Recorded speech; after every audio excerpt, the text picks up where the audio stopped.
Welcome back to Dr. Kalayedu. I am Dr. Kalayarsi. Today in this video, we are going to discuss about intergenic interactions. In that regard, we are going to discuss about dominant epistasis. So, what is intergenic interactions? So it's something different. Inter means different.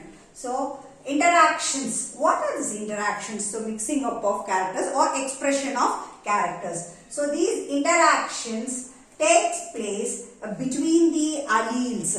So, between the alleles at different loci. So, the locus is singular and loci is plural. I have told you already itself.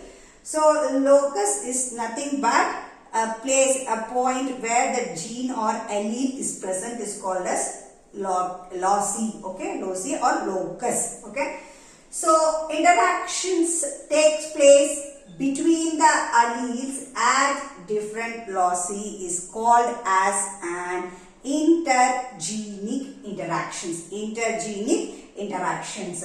So, in this it includes, these intergenic interactions includes dominant epistasis and polygenic inheritance. In this video, we are going to discuss only about dominant epistasis. Okay. So, what is dominant epistasis? So, the word dominant itself indicates that the character which is going to express is called as a dominant. So, what is then epistasis?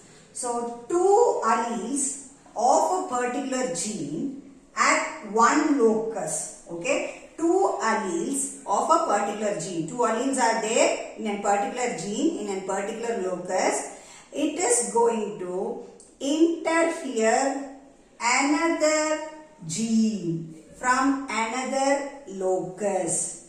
So, it is going to interfere and suppress or mask its expression, okay. It's going to suppress or mask its particular phenotypic expression and in a different pair of alleles is called dominant epistasis. I think you are very clear now. So, two alleles of a gene at one locus, it is going to interfere different pair of alleles at another locus is called as an dominant epistasis. Okay. So, what does mean by epistasis? So, this the same definition here. A character which is going to be suppressed or masked by a particular gene. Particular gene is called as an epistatic. Okay. It is going to suppress or mask a particular gene is called as an epistatic. So, it is going to get expressed and it is going to suppress another gene. Okay. So, this is hypostatic.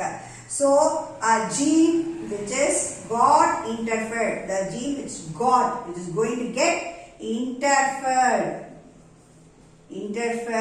so that due to the non-allelic interactions, it is not going to express, which is called as an hypostatic. So, epistatic is always dominant and hypostatic is always recessive because this epistatic is going to mask or suppress the hypostatic. Okay. So, epistatic is alleles of a gene at one locus, it's going to get interfere on another pair of alleles to get suppressed that particular character is epistatic, and hypostatic is a gene which is going to get interfered, so in that non-allelic interactions, so that the particular characters is not going to be expressed. Okay. So, now here what is the example here we are seeing is the summer squash. Okay. So, here I have given us both phenotype is epistatic. That is, wherever a dominant thing is present, the phenotypic expression is only epistatic. That is what I have given here. Phenotype is epistatic. So, here the example is summer squash. Okay. So if both the genes are present, again I'm telling, both the genes, if it is present in the same gene with an epistatic character, that is dominant. So here we have some set of fruit characters we are going to study in summer squash. That is, capital W is white colored, okay, and W, small w, they just given us colored fruit, and these both are from, okay, and these both are from one locus. And another thing, here another set of locus. In another set of locus, we see capital G, which is yellow fruit, and small g, which is green fruit, right? So no confusions here. In each pair, there will be a dominant and there will be a recessive. But in starting dihybrid and monohybrid cross, we used to see one set of characters full of dominant and another is recessive. But here what we are talking is two different alleles at two different locus. So in each locus there will be a dominant and then recessive. Okay, both will be present. So in that one locus, white color capital W is dominant. Always capital letter represents dominance and small letter here is recessive. Again in the same way GG. But this locus is epistatic here.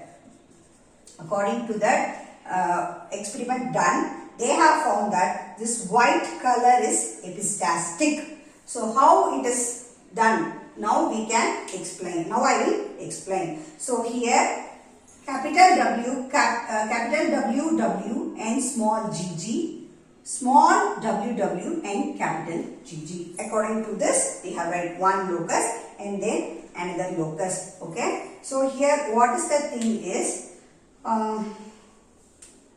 white fruit and then this is yellow. One should be noticed down that whenever the capital G is coming, at that time only this yellow fruit will be expressed. Got it? Always when the dominant character is there, at that time only that particular phenotype will be expressed. So here, according to that, only if the capital G occurrence is there, yellow fruit will come out.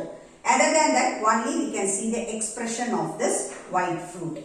So this is an parent, pure parent, homozygous. Always parents are homozygous. You should not forget because they are pure line. They are not hybrids. They are not mixed up. Okay. So in F1 generation. So F1 generation, as we all know, one from each gametes. Capital W, small w, capital G, small g. So here capital letter Y is there. So expression will be white fruit. Okay, expression is white fruit. When this F1 is self, that is again WWGG with, what will happen in this F2 generation? Now Punnett square. Immediately we want to work it out with Punnett square in F2 generation. So I have written all the gametes here. Right? You all know how to write the combination of gametes. I have explained you before videos itself. So again, as like in dihybrid cross, here we are going to draw a checkerboard. So I will again one more time explain you here. I have kept my finger here. So first here gamete. WWGG. Again it's WWGG. Capital W, small w, capital G, and then capital W, small w, capital G, small g. Okay, right? So here what is the thing is, next also we are going to continue the same. W,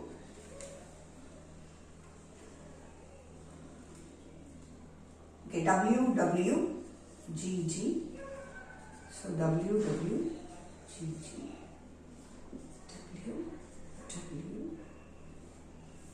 Small g. Again here I have written first itself capital W, small w, capital G, small g. Again capital W here and small w from here, capital G, small g. So again small w, capital G, and W, again small w, capital G, small g. Here capital W, capital G, small g, again capital W, small g, small g. So small, capital, small. So small. Okay, got it. Now we have written everything as like in dihedral cross, but here the F2 expression ratio is 12:3:1. I will explain you now. So this is what we are studying is dominant epistasis. So what is this dominant epistasis? As I told you that this white is going to be dominant. So wherever this capital W is present, there will be only white fruit. Even if the G is present, there will not be a expression of yellow fruit. Until and unless white is absent, if it is recessive over there, then we can find yellow fruit. Let us check with this checkerboard now. So it's capital W here. So it is white. So white here also. White.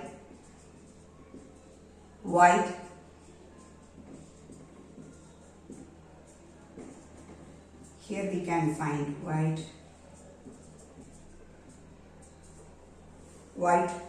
So here also. So white.